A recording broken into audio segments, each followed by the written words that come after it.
to my channel. So before I jump into today's video, I want to go over a few quick corrections from last week's video on Skylar Tosick.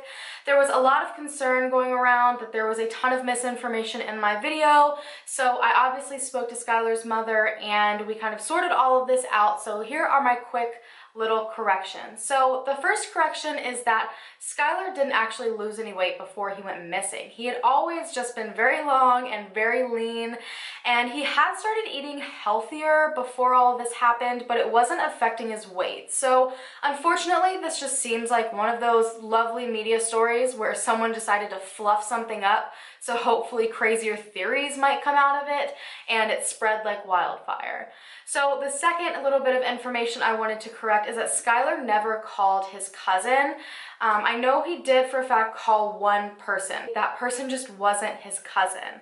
And then the third bit of information and the last bit of information that I would like to correct is that Skylar never slept on a bed in San Pascal Academy. He actually just slept on the floor. He did approach the academy, ask for water, saying he was dehydrated, but they didn't even realize he was sleeping on the floor in the rec room until later that night when someone went around to check. So now, in regards to all of that information and a lot of confusion and honestly unnecessary drama in my previous video, I want to start doing disclaimers at the beginning of every single one of my videos, so we all are on the same page and we know what to do if a situation like that arises again. So first of all, I obviously mean absolutely no disrespect to any family member or loved one of anyone that I cover, and I mean no disrespect to the people that I cover.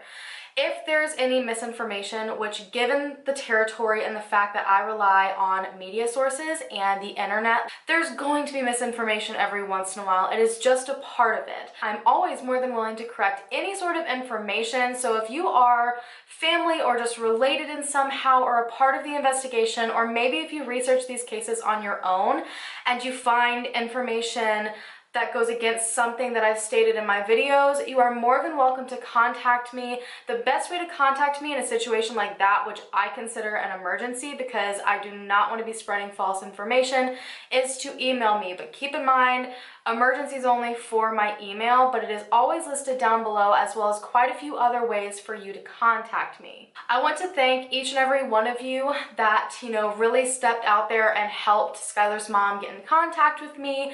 I know sometimes people aren't familiar with YouTube or how exactly to find how to contact a YouTuber, but again, as a reminder, I always have multiple different ways to contact me in my description box, as well as all of my sources for the videos in case someone's worried about where information came.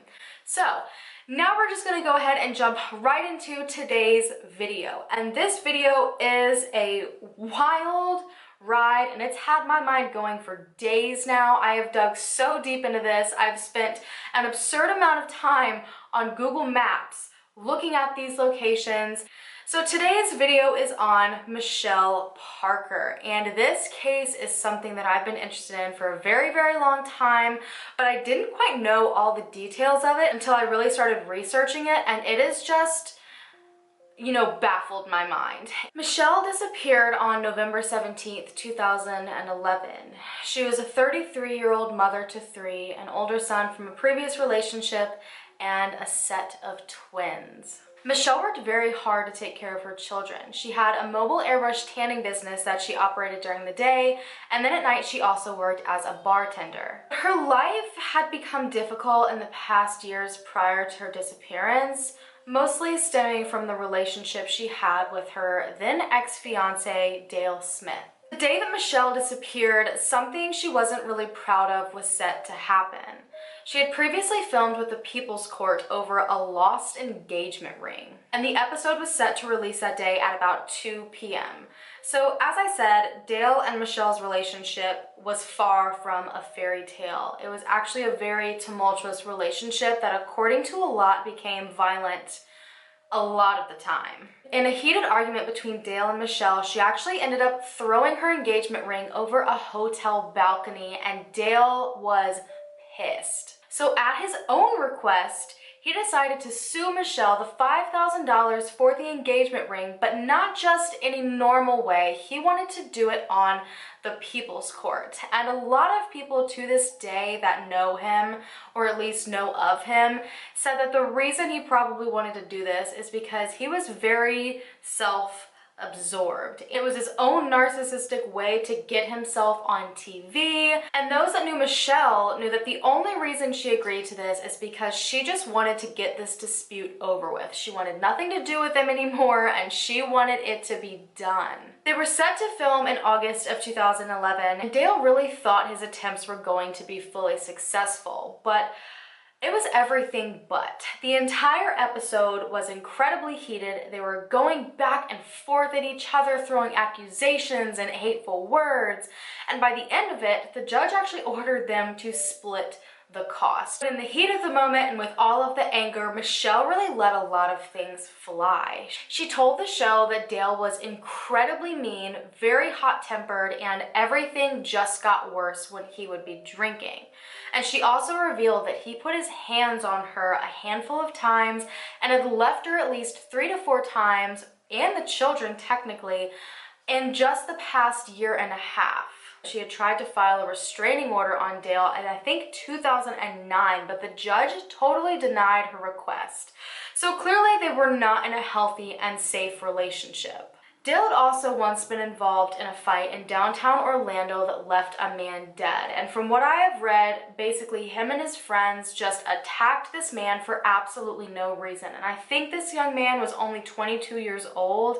He wasn't doing anything to them. He was just approached and they all attacked him. And on top of that, just years before this appearance on the People's Court, Dale had been dishonorably discharged from the Marines for domestic violence. Dale had also been in quite an interesting string of relationships. He had been in his first relationship. I'm pretty sure they were married and things went downhill fairly quickly, just like with Michelle. And once their divorce was finalized, I think just 10 days later, he met his second wife. His second wife ended up passing away from a drug overdose. So he had a very spotty past, and a lot of the information from his past was not positive.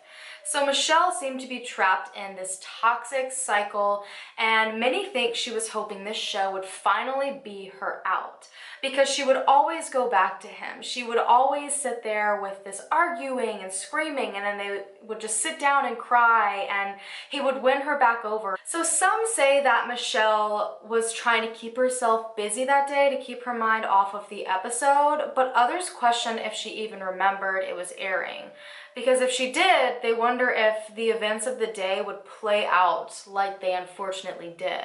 She spent a good portion of the day at her mom's salon in Oviedo, Florida, before she had to drive about 30 minutes to Orlando, where Dale lived, to drop off the twins that were 3-year-old at the time for a scheduled visit. But unfortunately, this would be the last place we know Michelle went that day, and she hasn't been seen since. Michelle's older son got home from school at around 3:30, and he realized that his mom was nowhere to be found, which from everything I have read was not like Michelle at all. She loved her children more than anything in this world. She was always home when he got home from school. So he was automatically concerned and called his grandmother, Michelle's mom, Yvonne. And he let her know his mom wasn't home, and they wondered if maybe she was just running late on errands. His mom knew that she had to drop the kids off, so maybe she just got caught up talking to Dale. So everyone just kind of waited a little bit and tried to get in contact with Michelle. So at around 4:30, Michelle's brother texted her asking her where on earth she was, because at this point she still hadn't shown up at home. And surprisingly, he got an immediate response, but the response was very confusing. The only thing Michelle said was Waterford. Now, this didn't make much sense to her brother or anyone, because Waterford wasn't an area that she would have had any reason to be in, and that meant that she had dropped the kids off, the twins, and she should have been back home to be there for her older son. She also was never the person to respond with one-word text. There was never a blunt text message from her ever, so they started to wonder if she was even the one who sent that text message to begin with. At 6:50 that night, Michelle's sister then tried many times to get in contact with her, but after every single effort went unanswered, At around 7:20 that night, she decided to go ahead and file Michelle as a missing person. And their fears were only heightened by 8 p.m. that night when Michelle also didn't show up for her bartending job. This is not a case where anyone sat stagnant. We have gone through enough cases to where we know usually if it's an adult, there's at least a 24-hour period where no one really acts on it. Or if one side acts on it, the other side doesn't. The circumstances of the show airing and giving the world a glimpse at Dale's not so great character, paired with her disappearing right after dropping the twins off at his house, made authorities wonder how likely it was that this was all just a coincidence. So within the first hour of Michelle going missing, authorities had started to put their eyes on Dale Smith. An extensive search immediately began by Orlando's police. Dive teams and volunteers searched for any sign of Michelle in the area, and detectives ordered right off the bat, and I mean like right off the bat, for Dale's condo to be searched. Authorities also started going through all possible traffic cameras because, fortunately for them, Michelle drove a very conspicuous vehicle. She drove a giant Hummer. But to add to it, she actually had a giant decal on the very back window of her car to advertise for her airbrush tanning business. So first of all, they knew immediately they'd be able to spot a Hummer if they were looking on a traffic camera. But then to top it off, she had this giant decal on the back of her window. And just like they thought, they were able to find her car very quickly. At 8:55 p.m. that night, so just over an hour from when she was reported as a missing person, a camera picked up Michelle's car stopped at a red light. This is newly released video of her Hummer pulling up to a red light at Conroy and Vineland Road that very night, but missing this distinctive sticker on the back advertising Michelle's airbrushing business called Glow. The car is not following anybody.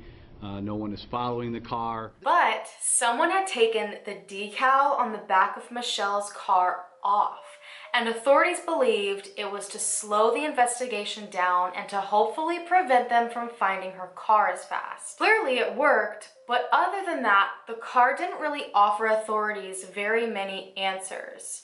By all accounts, everyone who knew Michelle and cared about her was concerned and searching. And even the one under the authorities' eye, Dale Smith, appeared concerned. Dale posted a status on Facebook that night at 11:08 p.m. and this was just an hour before they ended up physically finding her vehicle at the Walden Palms apartment. And this is what his status said. Oh man, Michelle, the mother of my kids, is missing. Her mother called me and said she never showed up to work after dropping the kids off with me. The police just came by and searched my whole house. This isn't good. My kids need their mother.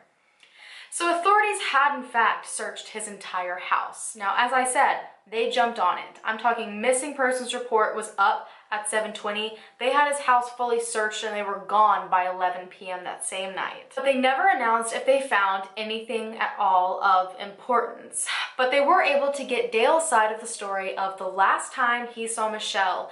And as far as everyone knew, he was the last one to ever see Michelle. Dale told authorities that the last time he saw her was at 4 p.m. that day when she showed up, dropped the kids off, and left.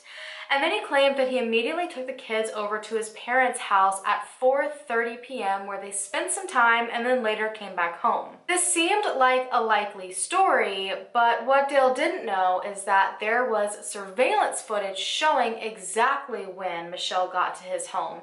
And it wasn't at 4 p.m. or any later than that. It was actually 40 minutes earlier at 3:20 p.m. Unfortunately, because of the angle of the camera, they weren't really able to see when exactly Michelle left, but the one thing they did know for sure is she definitely didn't show up to his house at 4 p.m. like he had claimed. Now, I know this easily could be a simple mistake of time, but in a potential foul play situation, 40 minutes is a lot of missing time. So authorities immediately were not happy with his story. And because of Dale's suspicious story and timeline that didn't match up with the factual information that they had, authorities also got a warrant to search his family's home. So on November 26th, the entire SWAT team rolled up to Dale Smith's family's home and searched the entire thing. Unfortunately, after all this searching and terrifying their neighbors, not a single thing was found inside the home. Bob, you found out why the divers have focused an all-day search on one small area of that canal. Yeah, in fact, we want to show you, Jason, that this searching in the water continues at this hour. We understand from property tax records that that particular area you're looking at is directly behind a rental home owned by the main suspect in this case's father, Dale Smith. And to give you an idea of where today's search site is located, the scene off Chaucer Lane is today. It's also relatively close to the home of Dale Smith's parents. But despite not finding anything at Dale's home or his parents' home, at least that they released, by November 28th, Dale was officially announced as the primary suspect in Michelle Parker's disappearance. We are officially naming Dale Smith, the ex-fiancé, as the primary suspect in the disappearance of Michelle Parker. I want Dale to do the right thing. I want him to take a polygraph test. I want him to tell us where she is, if he knows where she is or what he's done to her, if he's done it. He was immediately brought in for questioning and a polygraph, but Dale wasn't being so cooperative because he refused to take a polygraph. Following day on the 29th, because of Dale's history, he was labeled as a risk to his children. So protective custody came and took the children up and brought them to Michelle's mother's house. But it only took 24 hours for Dale to get his lawyer on this, and the kids were brought back to his house shortly after. It seemed fairly obvious to police that there was some sort of foul play involved in Michelle's disappearance. It was just getting to the right answers. They had questioned every single person close to Michelle, which is always usually the first step in the case, and they even ruled out a new boyfriend she had named Nate. Now, she had been texting Nate right before she got to Dale's house. I literally think 5 minutes before she got to his house. But after this, even their conversation fell silent. He was very cooperative with the authorities. He was willing to bring forward any sort of information, so he was ruled out. But it seemed like all of their digging and questioning all these different people just kept bringing them back to the same person, Dale Smith.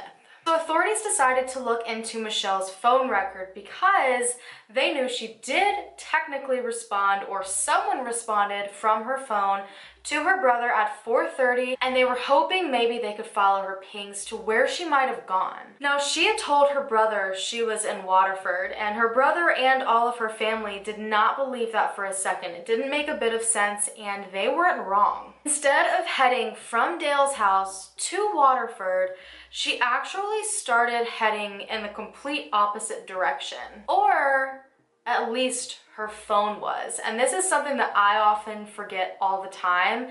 Just because a phone is moving a certain way and pinging a certain direction doesn't mean that specific person who the phone belongs to is technically the one with it. At 8:08 p.m. that day, Michelle's phone sent off its very last ping. And this ping was over a bridge at Conway Lake. And Conway Lake was only 4 miles away from Dale's house. Now, at first, this didn't seem like groundbreaking information. Obviously, this meant her phone stopped here. That could mean that it possibly was in the lake. Her phone being in a lake doesn't necessarily say any good things. But they later went on to find out that in order for Dale to get to his parents' house, he would cross over the bridge. So now things are very suspicious. Authorities sent a dive team into the lake, and there were just massive search parties in general all around Lake Conway. And on December 8th, her phone was found at the bottom of the lake. You just talked to Parker's sister. She says she is a bundle of nerves right now.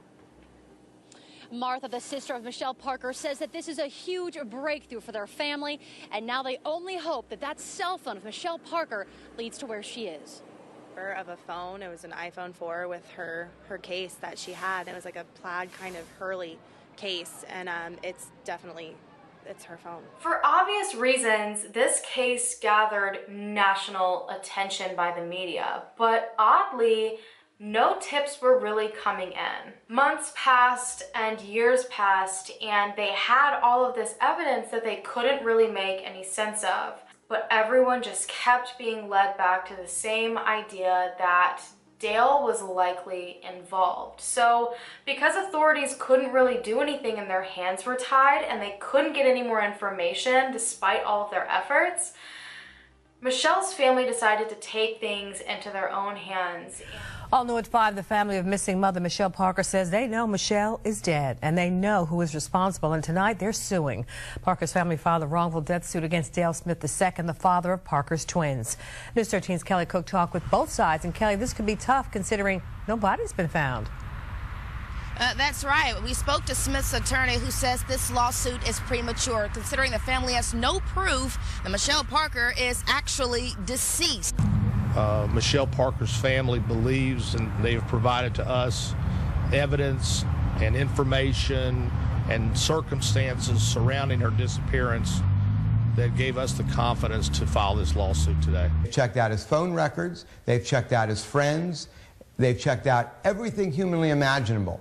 And there is zero, and let me emphasize zero, to link Dale Smith with Michelle Parker's disappearance or death. Mark Nejame is News 13's legal analyst, but in this case, he is speaking on behalf of his client, Dale Smith, who says he no longer lives in the state of Florida and is caring full-time for his twins. Parker's mother was actually seen hugging Smith moments after a judge awarded Smith full custody in November of 2011. We have great sympathy for, of course, her family and her loved ones, without question. However, a lawsuit is not going to bring them any closer to finding out what happened to Michelle. Dale and his lawyer thought there was absolutely no way any judge would push this case through, but to everyone's surprise, a judge absolutely did, despite all odds seeming to be against Michelle's mom. Dale had originally tried to plead the Fifth to his entire deposition. He sent his lawyer in, not himself, with a signed piece of paper saying he wanted to plead the Fifth to every single question the judge had to ask. And obviously, this didn't fly. He was allowed to plead the Fifth to separate questions, but not the entire deposition. He also tried to get the entire thing delayed for a year or more. But the judge said it had already been years since Michelle went missing and he shouldn't have to prepare for anything. So Dale was ordered to answer the questions. Dale came to his deposition and there were a total of 500 questions, and he decided to plead the Fifth to over 100 of them. While this wasn't his right, the judge was not happy at all about it. So I do know that the judge ordered him back to re-answer all of the over 100 questions that he said he didn't want to before. Now, the strangest thing about this entire situation to me is that you cannot find any more information on this, and I would love to have your help. I know I have looked, and I know John Lorden has looked, because he's also covered this case, to find the results of this suit. And you cannot find anything anywhere. There's so many articles about him pleading the Fifth. There are so many articles about him refusing to answer 100 plus questions and the deposition, and him saying that he didn't do anything.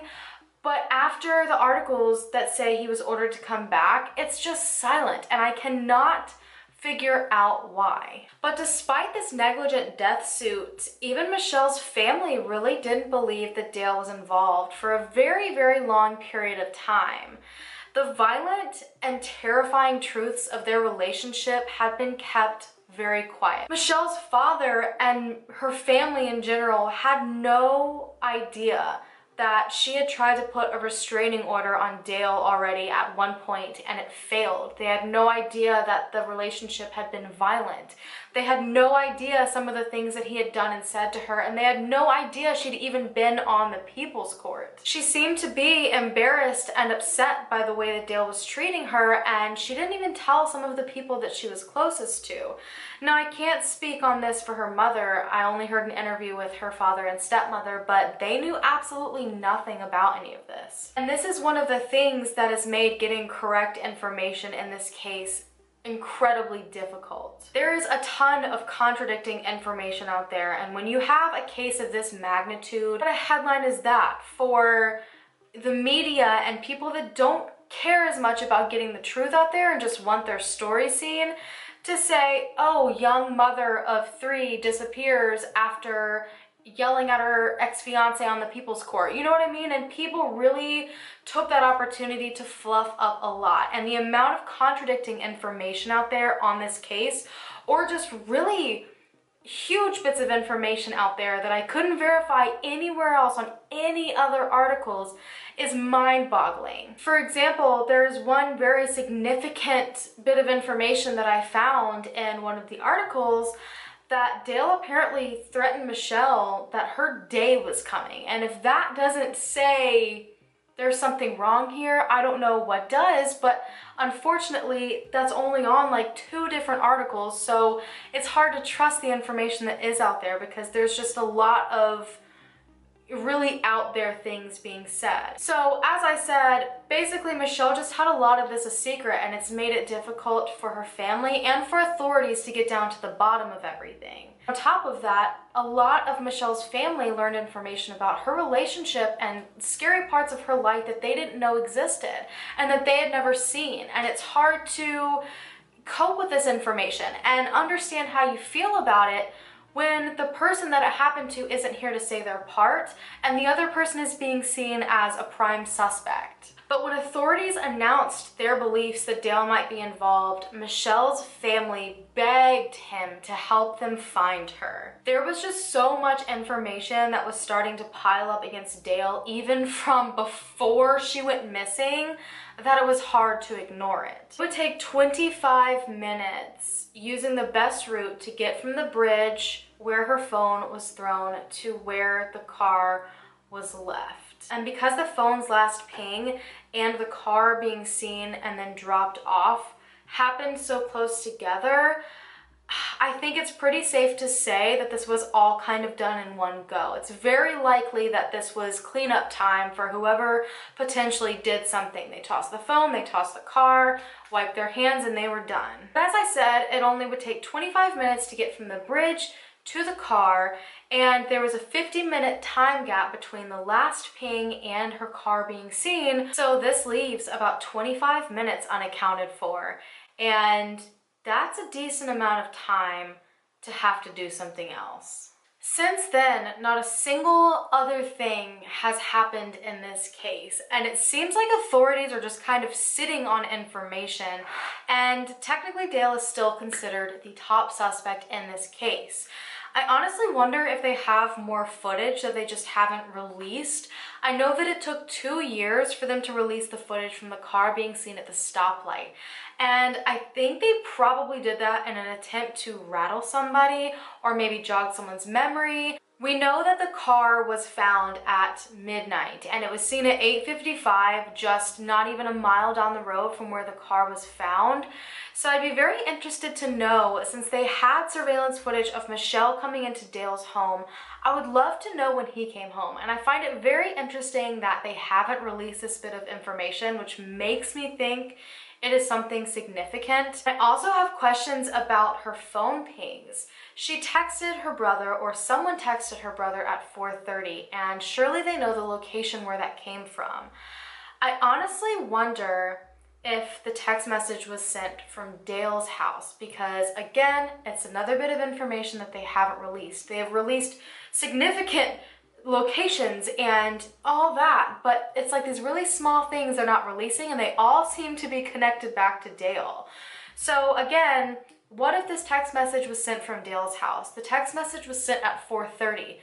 Conveniently enough, this is about the same time that Dale claims that he left to go to his parents' house, and just 30 minutes after he said that she showed up at the house. So what if that's why he's strongly sticking to his 4 p.m. story, to explain the fact that a text message would be sent from her phone by his own home? And again, that's all speculation. This is me just kind of going through my brain on the information that is supplied.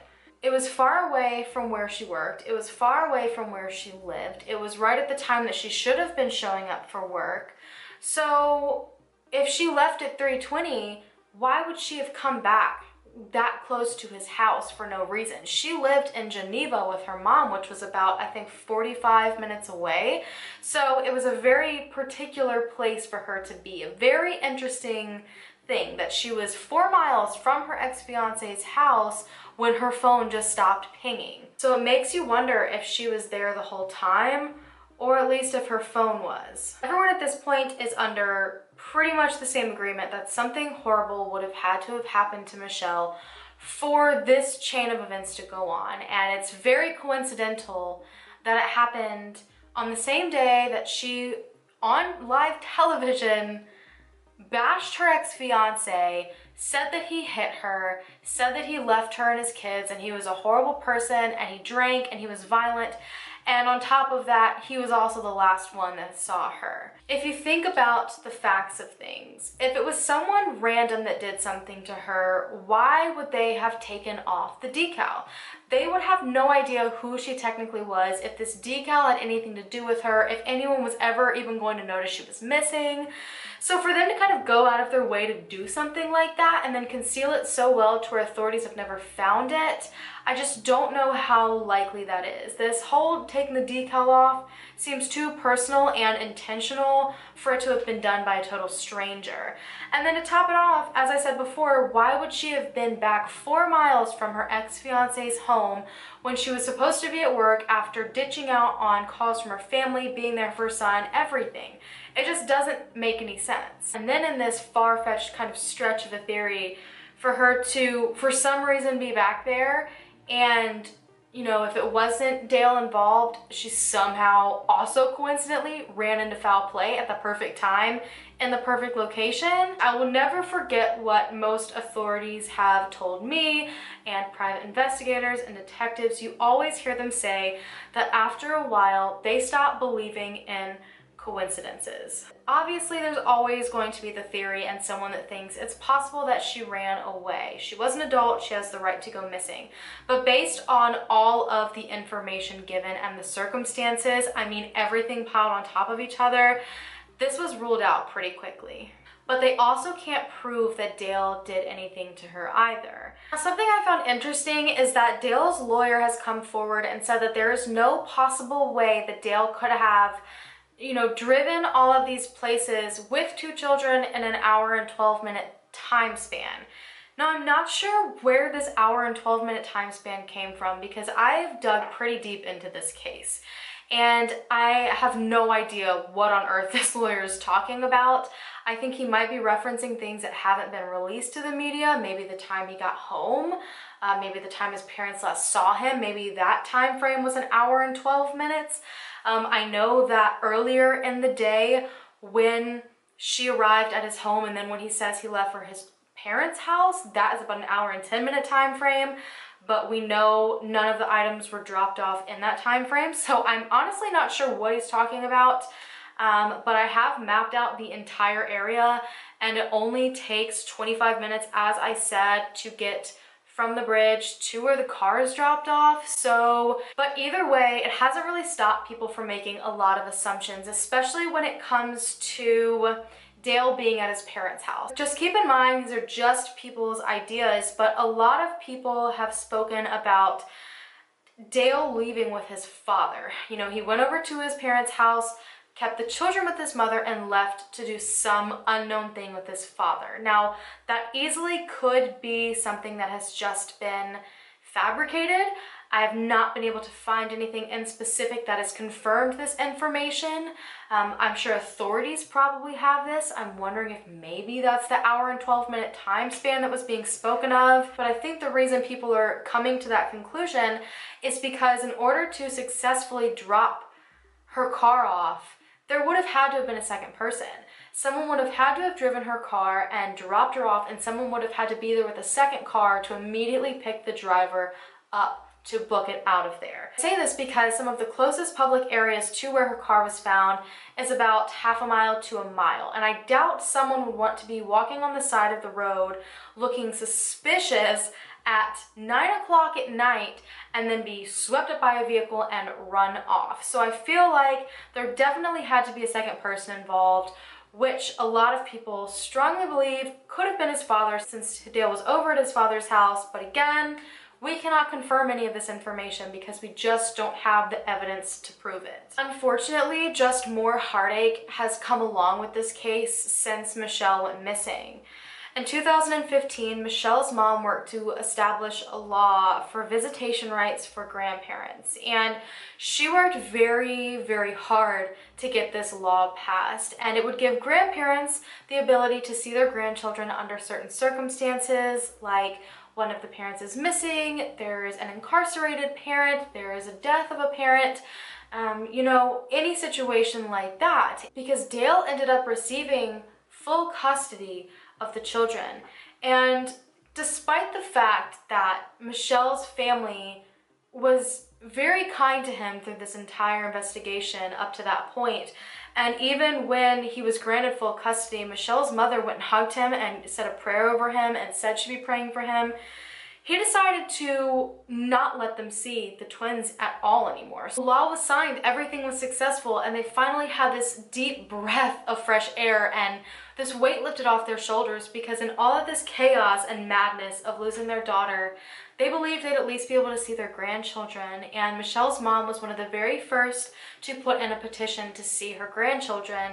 But in a very sick and twisted turn of events, in December of 2016, a judge denied her petition. She was denied the use of a law that she helped create. She put in an appeal, and as of this past January, she was denied yet again. And as far as I've heard, they will keep appealing and keep appealing and keep appealing. But if all of their attempts are unsuccessful, they won't be able to see the twins until 2024, when they turn 18 and can make that decision on their own. They have left heartfelt messages for the twins all over the Find Michelle Facebook page, and honestly, it is one of the most heartbreaking things that I think I have ever read. Them reaching out, their only way that they can reach out is by public Facebook messages where they have to remind them they love them and they've done everything that they possibly could and they're sorry they can't be there to see them grow up. It's just sick. It's absolutely sick. So that right now is where Michelle's family stands. They can't see their grandchildren and they have no idea where their daughter is, but they know that the prime suspect is the last person she saw, her ex-fiancé.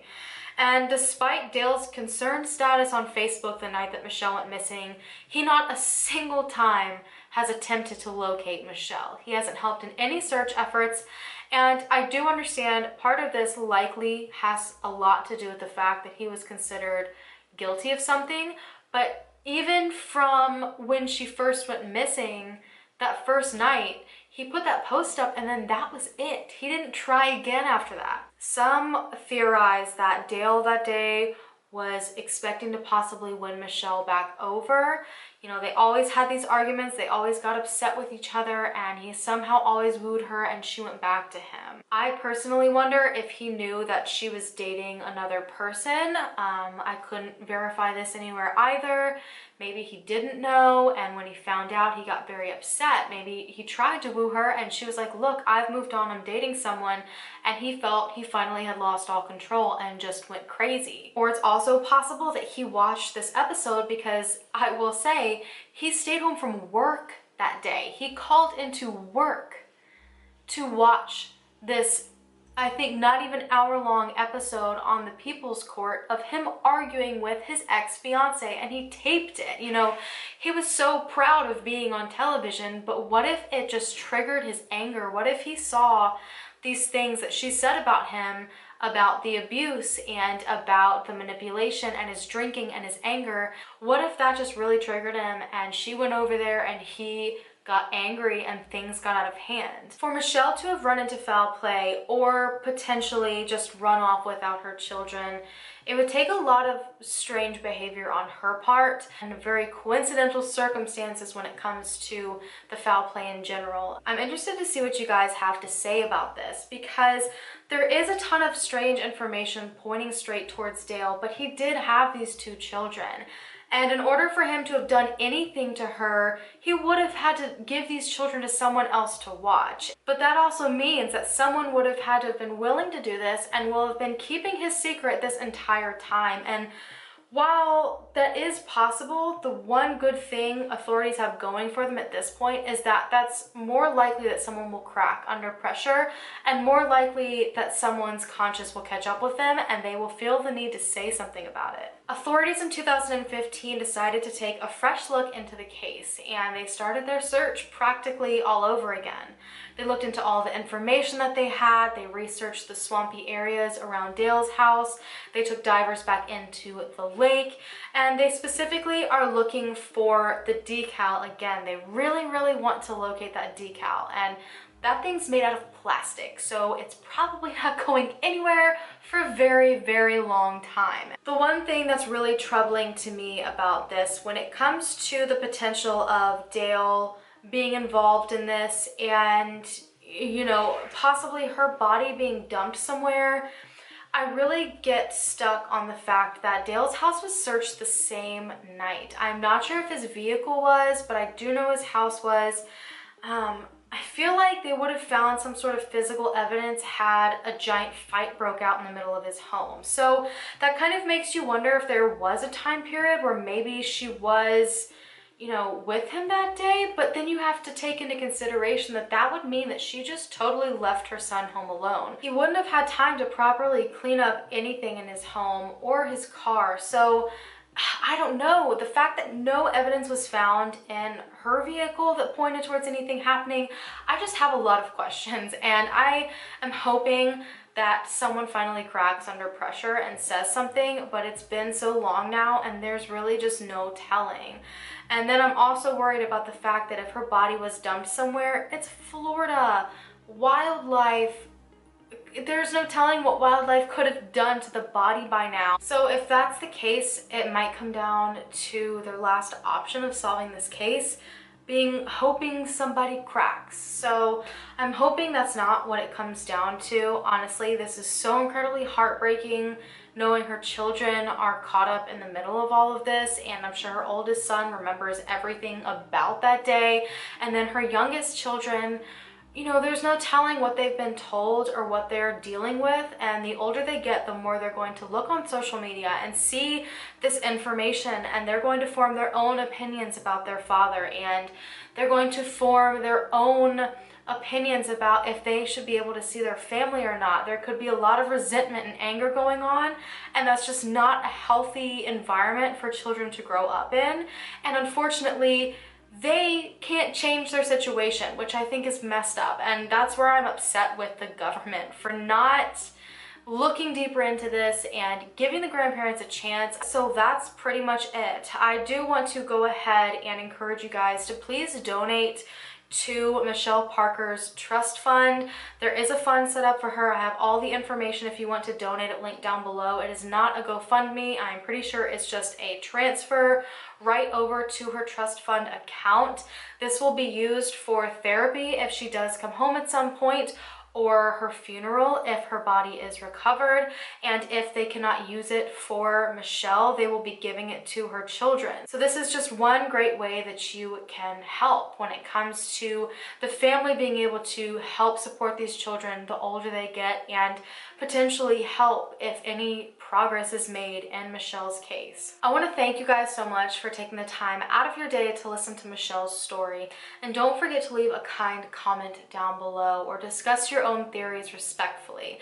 I want you guys to really keep in mind that there is a very high chance that family members will scroll through the comment section. Make sure you put yourselves in their shoes before you comment something, because something you say could really negatively affect them and hurt them, and that is the absolute last thing that they need after the things that they've been through. So on that note, guys, I'm gonna go ahead and go. Don't forget to hit the subscribe button to become a member of the Hallan fam, and I will see you guys in my next video. Bye. This isn't a wallet. This isn't just a purse. This is my baby girl. We need to find her, and we need help. We need help from everybody in this community.